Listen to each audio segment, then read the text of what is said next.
bonne cuisine dit aussi bon couteau pour la préparer. Une spécialité française historiquement implantée dans la région du Puy-de-Dôme. Là-bas, les coutelleries perpétuent la tradition depuis plus d'un siècle, même si elles ne sont plus très nombreuses.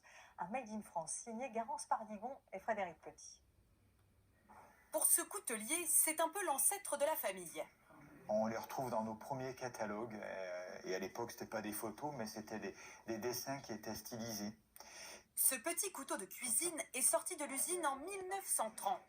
C'est l'un des premiers modèles Jean Dubeau. De cette tradition centenaire, il reste tout. De l'atelier historique où sont travaillées les lames, au coup de marteau des assembleurs, comme Eric, 32 ans de métier. Le bois est tellement fragile que je ne vais pas dire que c'est de la porcelaine, mais c'est vrai que c'est assez fragile. Ouais. La délicatesse en cadence. 90 couteaux de table par heure.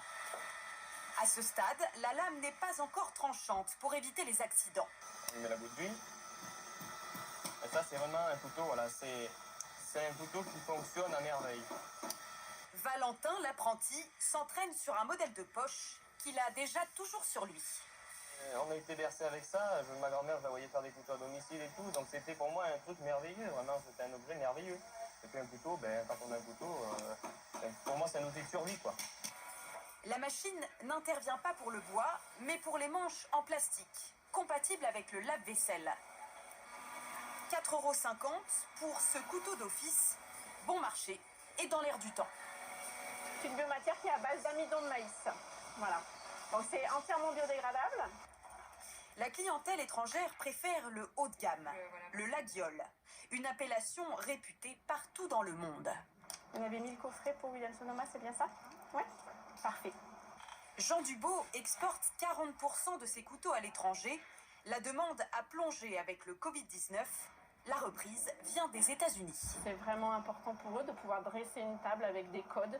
Et la France représente un vrai pays de gastronomie et de savoir-vivre et de savoir recevoir. Mais c'est aussi une lame, correctement affûtée, robuste et française jusqu'à son acier. Le coutelier se fournit à une quinzaine de kilomètres chez son partenaire historique, un métalleux qui résiste. On a eu beaucoup de difficultés avec le début des importations chinoises dans les années 2000. Puis on a l'impression que le Made in France commence à revenir un petit peu. À Visconta, il ne reste plus que 2 couteliers contre 11 au début du siècle. À lui seul, Jean Dubeau fait travailler 70 personnes. Et puis